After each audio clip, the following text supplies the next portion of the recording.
Hello Lorcana and TCG enthusiasts, and welcome to the Amethyst color review for Into the Inklands. Once more, we're going to look at each card that comes from the Amethyst color from Into the Inklands. I'll give you my thoughts, where I think they could do, and if they're going to be meta viable cards or strategies. So first up, we are looking at Alice. You can exert posing chosen character and all other posing characters with the same name. I think it's a neat idea, honestly. It's a really cool idea, but is it viable right now? I really don't think so.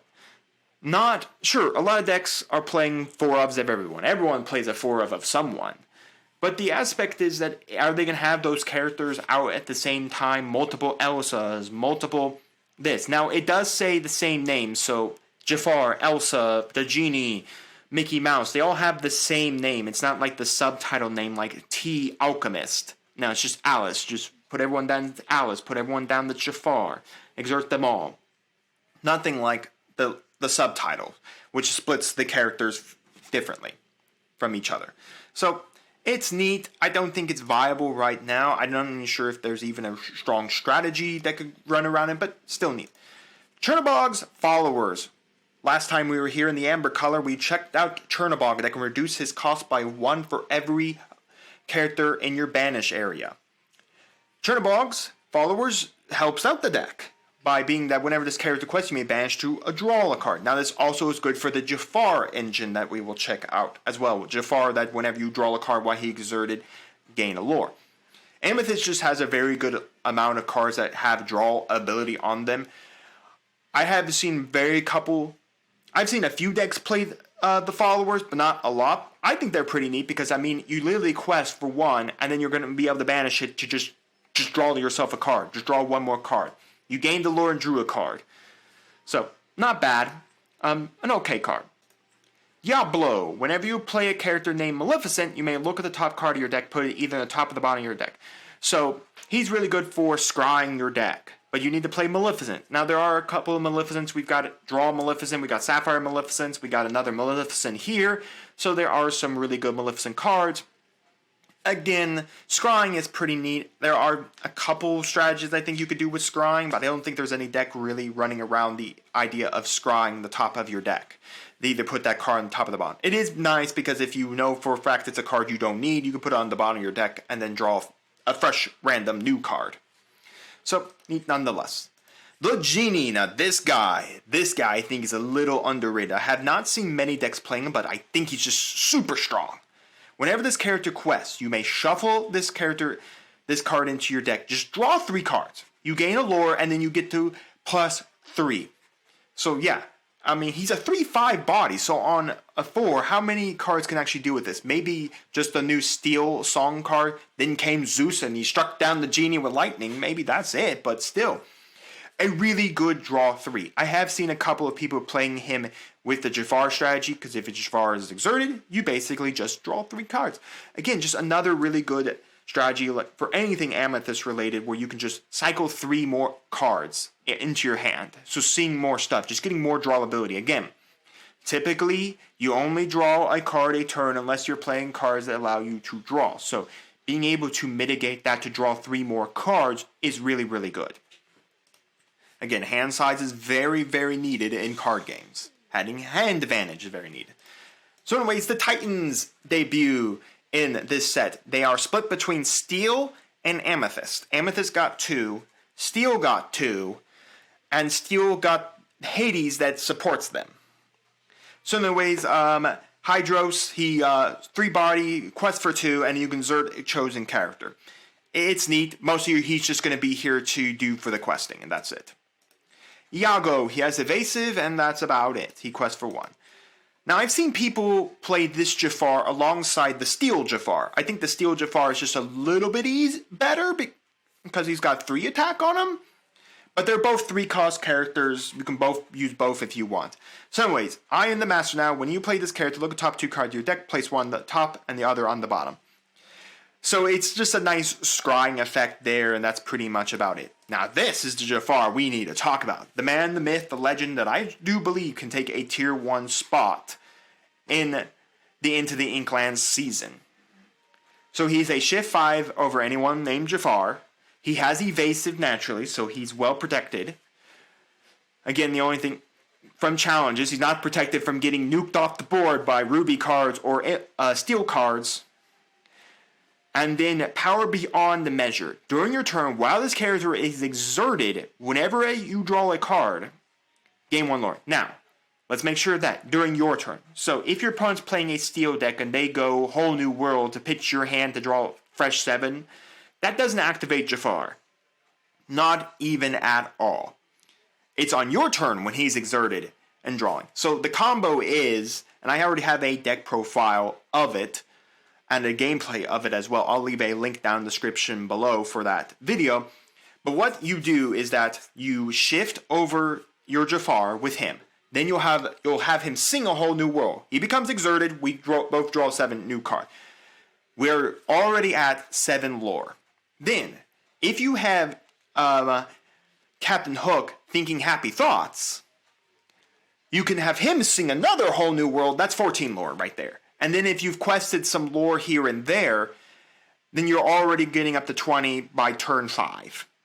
Roughly by turn 5, turn 6, or turn 7, you're winning the game. 100%.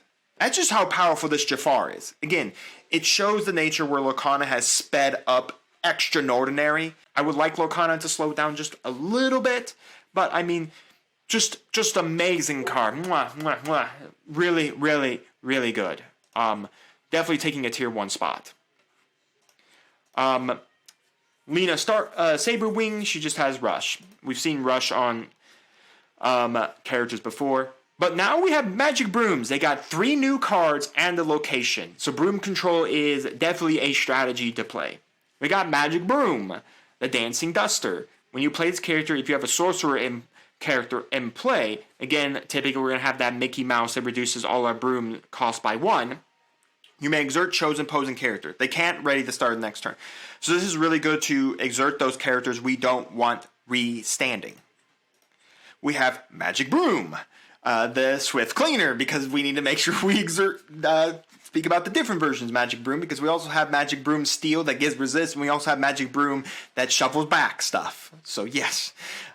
Clean this, clean that. Whenever you play this character, you may shuffle all broom cards in your discard into your deck. So, in essence, if you've burned through half your brooms already, you just play this guy, shuffle all those brooms back. More brooms, everyone. Brooms everywhere. And then final Magic Broom, the big sweeper. While this character is at a location, it gets +2 power. So, really, this one, I think the best one is this Magic Broom, the Dancing Duster. And then the other 2 are okay. This Magic Broom, I'd say you maybe are playing like maybe just a couple copies just to cycle back all the Magic Brooms in your drop, so you constantly have them always in your deck. And this Magic Broom's okay. It's more like a challenger Magic Broom. We wanted it to kind of sit on the location and just challenge and beat stick everything. But anyways, they're pretty neat. Their location, though, is really good. We got Magic Carpet, he has evasive, and then find the way you can tap in the move character of yours to a location for free. Again, to typically move characters to locations, you have to pay the necessary ink to do so, but he just kind of mitigates and moves them for free. Now let's talk about the 3 Magic of the Spell. We have Magic of Spell, the Ambitious Witch, just a vanilla. Magic of the Spell, the Midas Touch. Again, Midas Touch being the fact that whoever Midas, when he touched anything, became gold. Shift 5 over any Magic of the Spell. Whenever this character quests, gain lore equal to the cost of one of your items in play. So it's very neat. You could play an aerial OTK strategy with Magic of the Spell because we're going to have items out, and because it's on the cost of that item, you're just gaining the lore straight from that item. So it's really good. And especially with Sapphire having so many new ways to ramp up into a high lore count very fast, very quick, she can come out on her play cost or her shift cost pretty easy. So, really neat, a very fast way to gain lore. And then finally, Magic of the Spell, Thieving Sorceress. You can tap to return chosen item cost equal to less than this character's power to its player's hand. So, but basically, if you can buff her power up, you can get a higher item, or you can basically get 3 cost items back to your hand. So, not bad.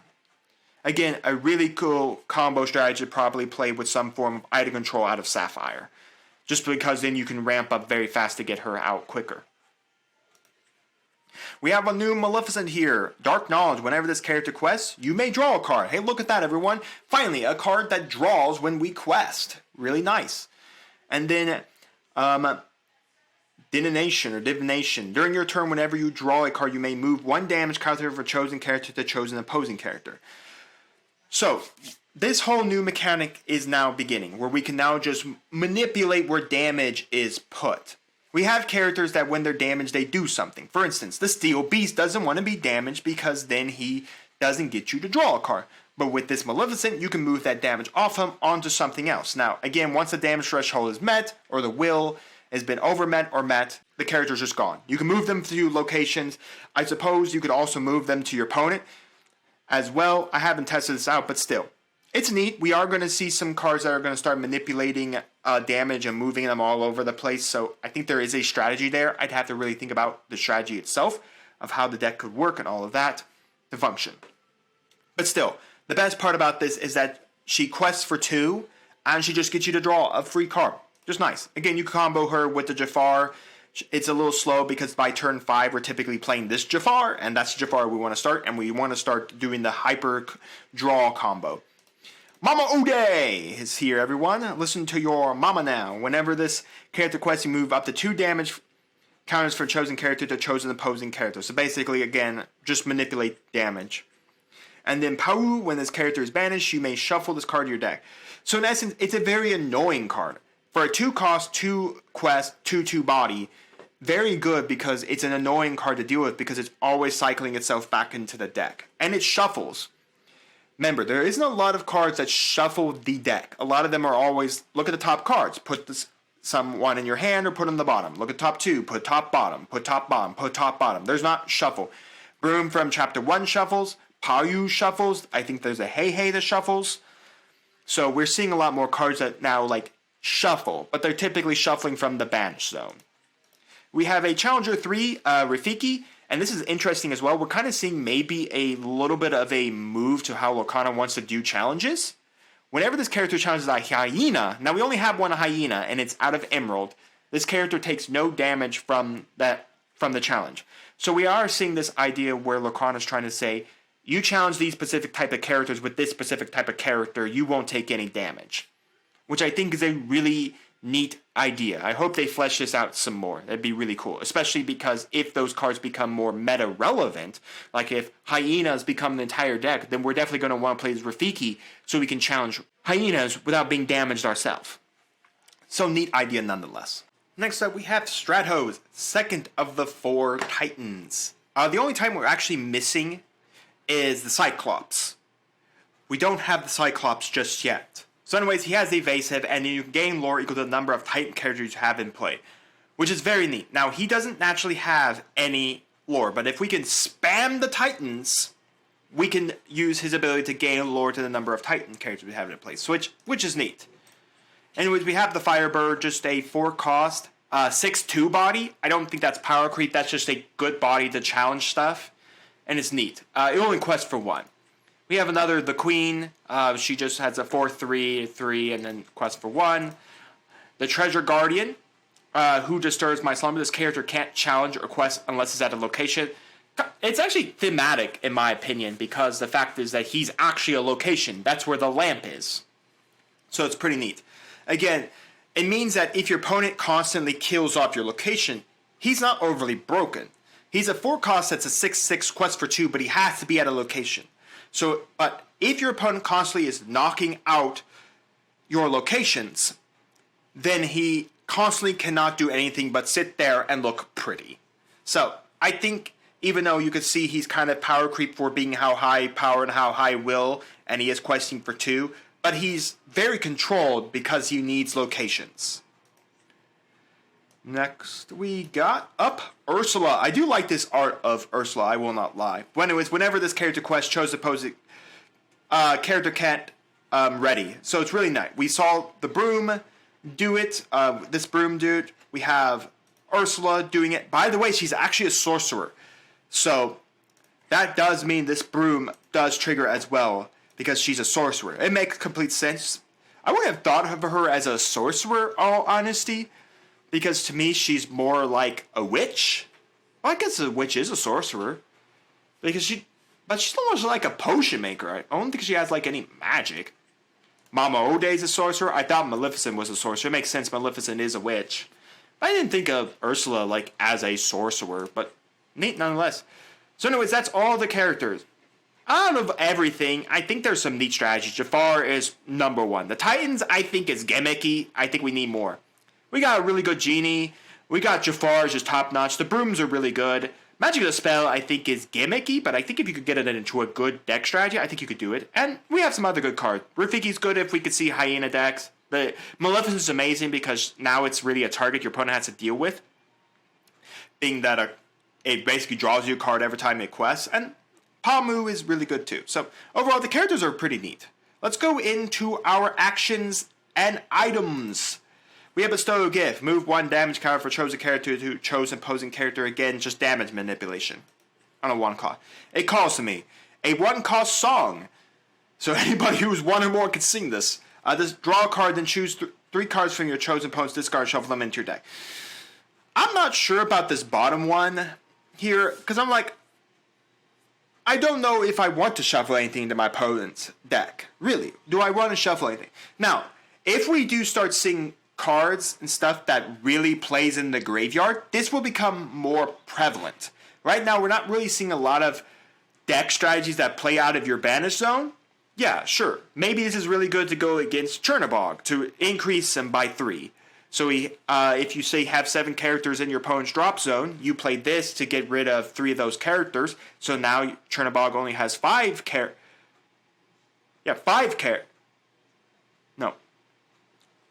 4 characters left in their drop zone. That means Chernobog is only decreasing himself by 4. So he's a 6 cost. But still, if there are deck strategies that start playing from the banish zone, we don't have any really, then this is really good to get rid of those cards. Right now, this is really just gimmicky to draw a card and maybe I'll put 3 cards back in your deck. But again, if we start seeing strategies that play from the banish zone, I think this card becomes more prevalent. Right now, we just don't have that. We have Latch Stitch Effort, exert chosen opposing character. The chosen character gets challenger +2 this turn.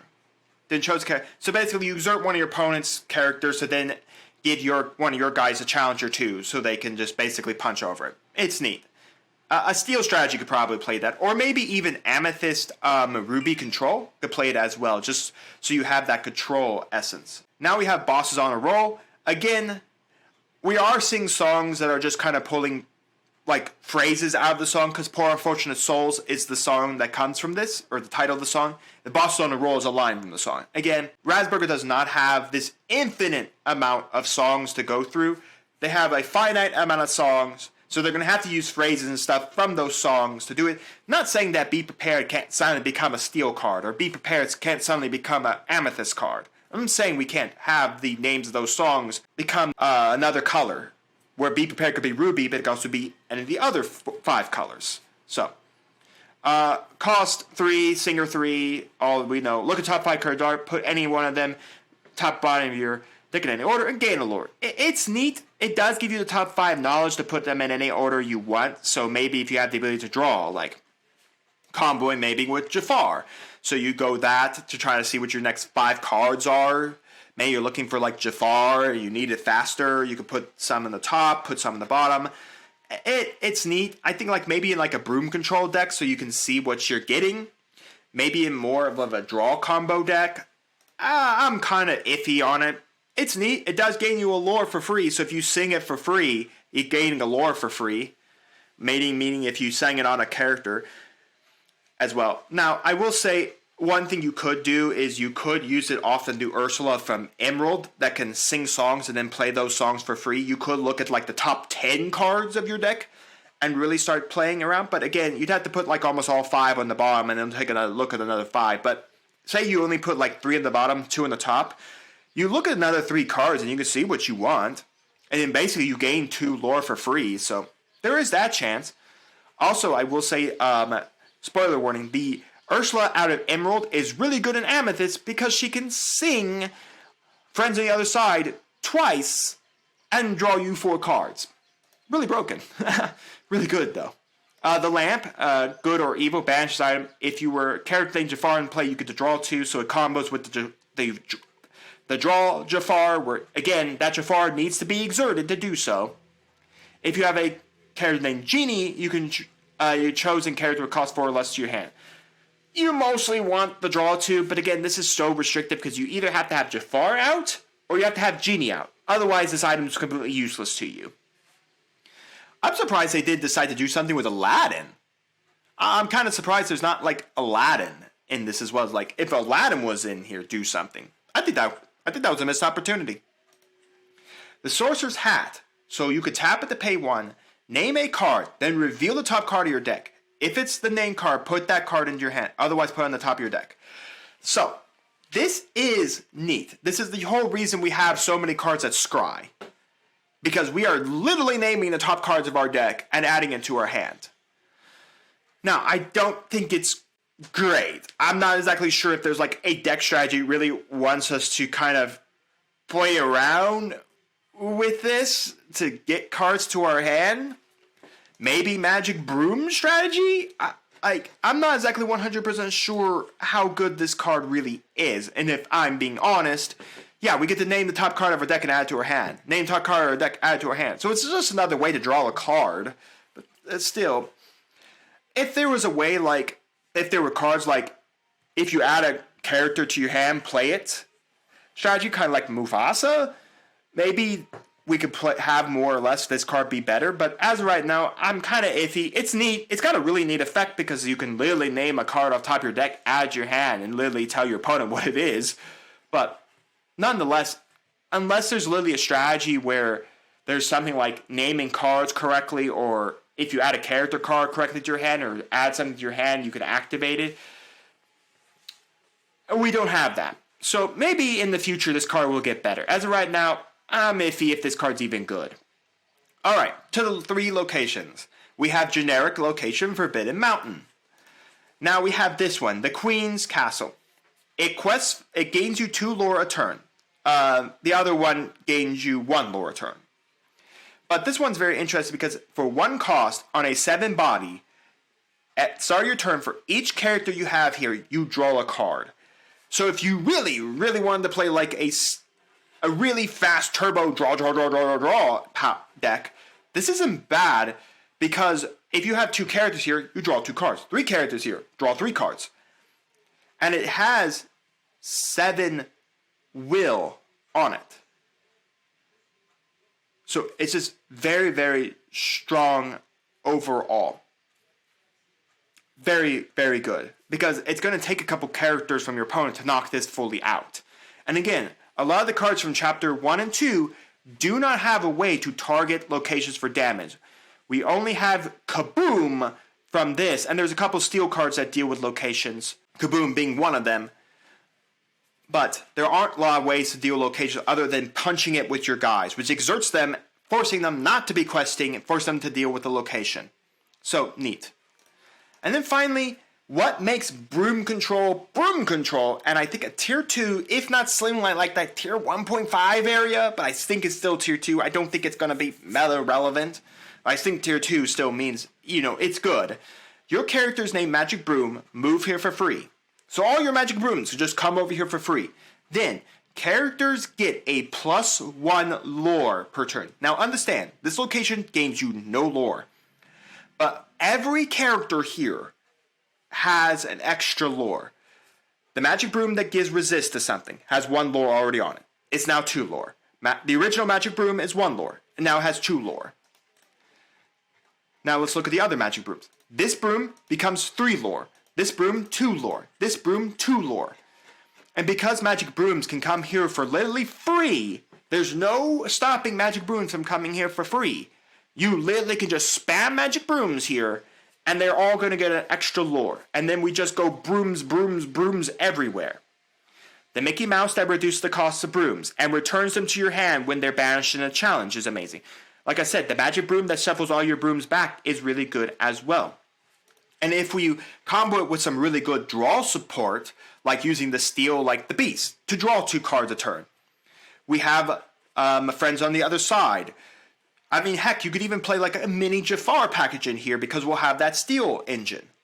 The genie's really good to draw. So, I mean, there is a great way to get a lot of magic brooms into our hand to literally span the board of brooms and shove them into the location and literally just quest with brooms. So, overall, really, really good. You could also probably combo this with the Sapphire engine as well, because Cogsworth from Chapter 2 does give you resist 1 on everything. And then since Sapphire ramps so fast right now, you could play a little bit of ramp. Ramp up to get all your brooms, spamming brooms everywhere. Give all your brooms resist 1. If you have another Cogsworth, resist 2. And then just basically let them sit here and quest you, and then have your opponent basically have to attack the location. That's pretty much it. Your opponent's literally going to have to attack the location. And because this location is 3 cost, it's very cheap to get out. And then magic brooms start coming out at like play cost 2. And because we have the magic broom from Chapter 1, I think you can shuffle any card. Let me see. Where is it? Magic broom, there it is. When you play this card, you may shuffle a card. So it's just a card. So even if the location dies, you literally shuffle it back. And then, like I said, that's the magic broom we have there. We have the Mickey Mouse that reduces cost for magic brooms. And then Steel has a magic broom as well. So overall, I think Broom Control is a Tier 2 deck strategy. And I think it's going to be a fun Tier 2 deck strategy. It's going to be annoying because you're just spamming brooms all over the place. The brooms are everywhere. But, let me know down in the comments. But, overall, the items are okay.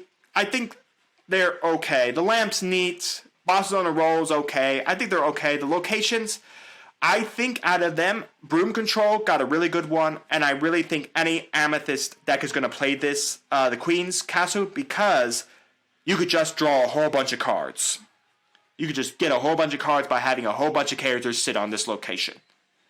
So, overall, I think Amethyst actually was pretty good. It gave us a whole new deck, gave us a couple new strategies. Actually gave us 2 new whole decks because Broom Control got evolved. And, well, I guess 1 new deck and 1 updated deck of Broom Control and Jafar OTK. But, yeah. Let me know down in the comments all your thoughts on the Amethyst cards from Into the Inklands. What are you tinkering with the Amethyst cards? What other colors are you throwing with Amethyst? Let me know all of that down in the comments. And while you're commenting, like the video, subscribe to the channel, and ring the bell so you know if my videos go live for you. We'll see you here next time on Mama Dragon's TCG.